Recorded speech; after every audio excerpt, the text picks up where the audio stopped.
ठरलं तर मग मालिकेच्या येणाऱ्या भागामध्ये अतिशय जबरदस्त ट्विस्ट आपल्याला बघावयास मिळणार आहे.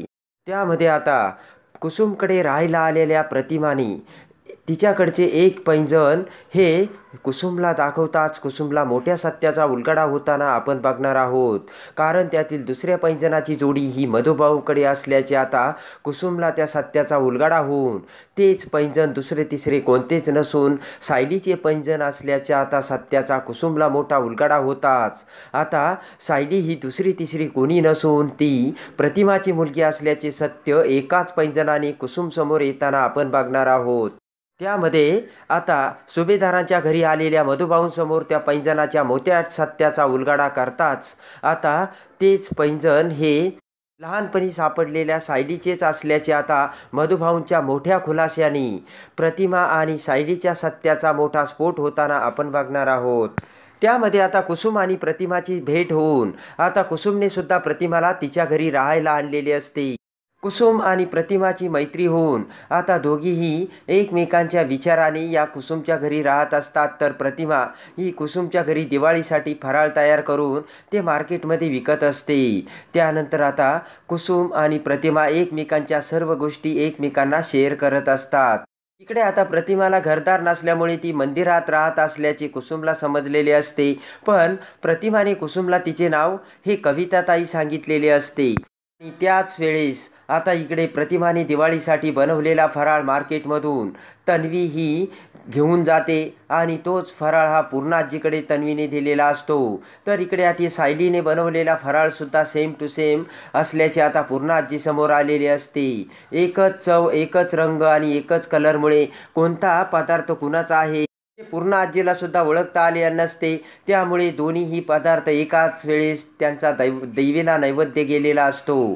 त्याच वेळेस प्रतिमा सुद्धा सुभेदारांच्या घरासमोर येऊन प्रतिमाच्या पिशवीतील 20 वर्षापूर्वीचे सोन्याचे नाणे हे सायलीने काढलेल्या रांगोळीवर पडलेले असते. आणि त्याच वेळेस प्रतिमा तेथून निघून जाताच दरवाजा उघडून सायलीला ते नाणे मिळालेले असते आणि सायली ते नाणे पूर्ण आजीला देते. तेव्हा पूर्ण आजी लगेचच ते नाणे ओळखते आणि प्रतिमा आपल्या घरी आली होती आणि ती ही आपल्या घरी नाणे ठेवून गेल्याचे आता पूर्ण आजीसमोर सुद्धा सत्याचा उलगडा झालेला असतो. तेव्हा आता सायलीने पूर्ण आजीची समजूत घालून ते नाणे सायलीने दिवी आईसमोर ठेवण्यासाठी पूर्ण आजीची समजूत घालून घेतलेले असते. सायली म्हणते की नक्कीच तुमच्या मनातील इच्छा देवी आई पूर्ण करील आणि तुमची मुलगी प्रतिमा आत्या नक्की तुम्हाला भेटेल.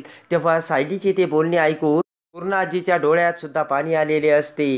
तर आता इकडे दिवाळीमध्ये सायलीने मधुभाऊला भेटण्याची इच्छा व्यक्त केल्यामुळे इकडे अर्जुनने सर्व व्यवस्था करून आता 2 दिवस मधुभाऊला बाहेर येण्याची परवानगी मिळवलेली असते. आणि आता लगेचच त्यानुसार चैतन्य हा मधुभाऊला घेऊन सुभेदारांच्या घराच्या दरवाजासमोर आलेला असतो.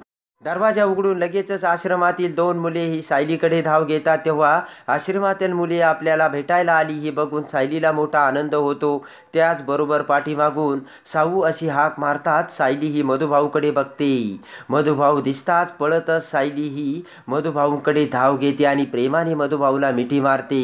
तेव्हा आता खऱ्या अर्थाने मधुभाऊला कोर्टामधून सोडून आपल्या घरी दिवाळी साजरी करायला आणले आणि आपल्या समोर मधुभाऊ आहे हे लक्षात येताच आता सायलीला खूप आनंद झालेला असतो. आणि प्रेमाने सायली अर्जुन समोर येऊन अर्जुनला सायली हात जोडत म्हणते की खरंच सर, तुम्ही माझ्यासाठी हे असे काही केले आहे की त्याचे उपकार मी कधीही विसरणार नाही. तेव्हा ते ऐकून अर्जुनला सुद्धा मोठा धक्का बसलेला असतो. आता हळूहळू कुसुम आणि प्रतिमामधली मैत्री वाढत जात असते आणि कुसुम प्रतिमा एकमेकींना दोघींनाही त्यांचे सर्व काही सांगत असतात. त्यानंतर आता कुसुम प्रतिमाला विचारते की कविताताई, तुमच्या घरातील दुसरे तुम्हाला कोणते माणसं नाहीत का? तुम्हाला मुलं बाळंसुद्धा नाहीत का? तेव्हा लगेचच प्रतिमा विचार करत कुसुमला खुणवते की मला एक मुलगी होती, पण माझा अपघात झाला आणि त्यामध्ये ती मुलगी माझ्यापासून वेगळी झाली. तर आता लगेचच खुणेने प्रतिमाताई कुसुमला हे सर्व सांगत असते आणि तिचे त्याच वेळेस सर्व माणसे तिच्यापासून हिरावून घेतल्याचे खुणावूनच प्रतिमा ही कुसुमला सांगते. तेव्हा कुसुम प्रतिमाला सांगते की मग तुम्ही तुमच्या माणसांना शोधण्याचा किंवा ओळखण्याचा प्रयत्न नाही केला का? तेव्हा प्रतिमा म्हणते की नाही, मला माझे माणसे मिळालेच नाही. फक्त आता प्रतिमाकडे सायलीच्या काही वस्तू असतात, त्यातील एक पैंजणसुद्धा प्रतिमाकडे असते आणि लगेचच प्रतिमाला ते आठवून प्रतिमा ते पैंजण कुसुमला दाखवते आणि म्हणते की हे बघ, लहानपणीचे माझ्या मुलीचे पैंजण. ज्यावेळेस आमचा अपघात झाला त्यावेळेस एक पैंजण हे मला अपघाताच्या ठिकाणी सापडले आणि दुसरे पैंजण माझ्या मुलीच्या पायात आहे. जेव्हा ते पैंजण आता मला सापडेल तेव्हा तीच माझी मुलगी असल्याचे प्रतिमाने कुसुमला सांगितलेले असते.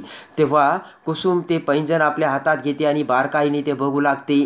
तेव्हा कुसुमने आता सायलीचे ते पैंजण मधुभाऊकडे बघितलेले असते आणि लगेचच त्या पैंजणाने कुसुमला मोठ्या सत्याचा खुलासा होतो. कुसुम मनाशी विचार करत म्हणते की अरे बापरे, हे पैंजण तर सायलीचे आहे, कारण याची दुसरी जोडी तर मधुभाऊकडे आहे. तेव्हा आता लगेच कुसुमला मोठ्या सत्याचा उलगडा होऊन कुसुम ही सायलीला फोन करते. तर कुसुम सायलीला म्हणते की अगं सायली, कुठे आहेस तू?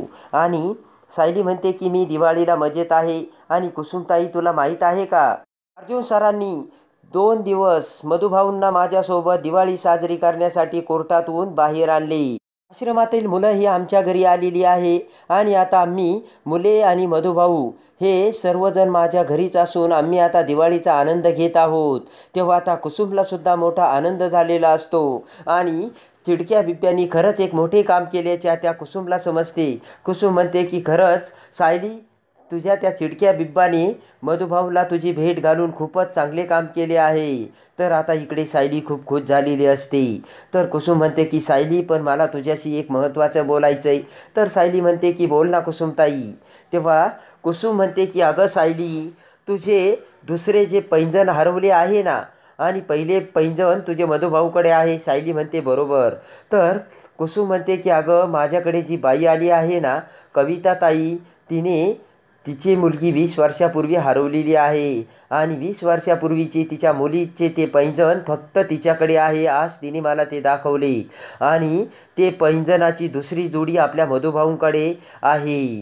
तेव्हा मी ते पैंजण बघताच ओळखले आणि हे पैंजण दुसरे तिसरे कोणतेच नसून मधुभाऊकडच्या पैंजणामधलेच असल्याचे आता कुसुम सायलीला उलगडा करते. तेव्हा ते ऐकून आता सायलीला मोठा धक्का बसतो. लगेचच सायली ही फोन ठेवत मधुभाऊंकडे येते आणि मधुभाऊंना ते पैंजणाची विचारपूस करते. तेव्हा मधुभाऊ म्हणतात की हो सायली, 20 वर्षापूर्वी एकच पैंजण तुझ्या पायात होते आणि तेच पैंजणानिशी तू मला मिळाली होती आणि तेही पैंजण माझ्याकडे आहे. तेव्हा सायली मधुभाऊला म्हणते की मधुभाऊ, ते पैंजण तुम्ही मला द्या ना, मी तुम्हाला परत करील. तर मधुभाऊ म्हणतात की ठीक आहे. तर आता मधुभाऊकडून सायली ते पैंजण घेऊन आता सायली ही अखेर कुसुमच्या घरी जाणार आहे आणि आता ते कुसुमच्या घरी गेल्यानंतर त्या पैंजणाने सायलीला प्रतिमा हीच आपली मुलगी असल्याचे सत्य समोर येऊन सायली आता प्रतिमाला कशी ओळखते हे बघण्यासाठी आणि ठरलं तर मग मालिकेच्या डेली अपडेटसाठी आपल्या चॅनलला लाईक करा, सबस्क्राईब करा.